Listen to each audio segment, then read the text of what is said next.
Itch is a book written by Michelle D. Kwasny about a happy girl named Dolores Colchester, aka Itch, living in Beaver Creek, Florida in 1968. The name was given to her after she got a bad case of poison ivy 4 summers prior. Itch lives with her grandparents, not knowing her father and curious about her mother. Although Graham doesn't like to discuss Itch's mother, Gramps, Itch's grandfather, would gladly discuss Itch's mother amongst other things. Often Itch sits and simply soaks up Gramps' knowledge because she loved to talk to him.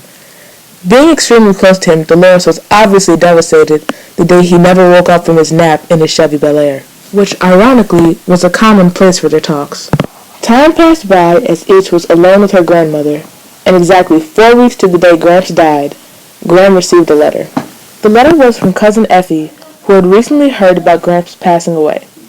Since it was just the two of them now, Effie thought her former neighbor's place was the perfect size. But Effie wasn't talking about a small house in the town over, or an apartment around the corner. She was speaking of a trailer directly next to hers, in Ohio. Graham decides this is a good idea and tells Itch to pack up because they're moving. She has to leave behind her best friend Barely, her thinking swing. The best memory she can keep is her grandfather's car, in which they take the drive to Ohio. Once there, Itch, now wanting to be called Dolores, has no friends. The only people she knows are her cousin Effie and Graham back in the trailer park. Effie gives Dolores a map to explore the streets of the new town. While she's out, she discovers a setup for the county fair. The fair reminds her of her home and her best friend Bailey and how they never missed one. So she decided to go. At the fair, she meets her newest friend that she stays friends with throughout the whole school year. This person is a baton twirler named Gwendolyn. She has emerald eyes and blonde curly hair. As school goes on and Wendy, Gwendolyn's nickname, and Dolores become closer, Dolores notices some bruises and whatnot on Wendy's legs and shoulders. Wendy doesn't admit to anything, but Dolores thinks it's foul play by someone around Wendy, and she wants to figure out who and or what it is.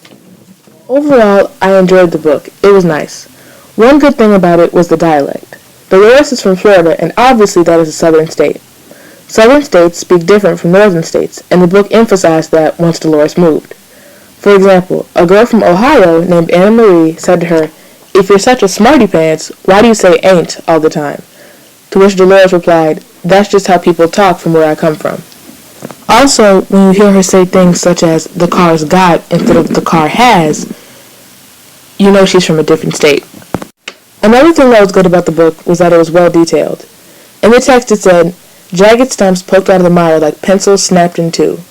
Sentences like this made me understand extensively what was going on in the book. Because of all of this, I thought Itch was overall a very good book to read.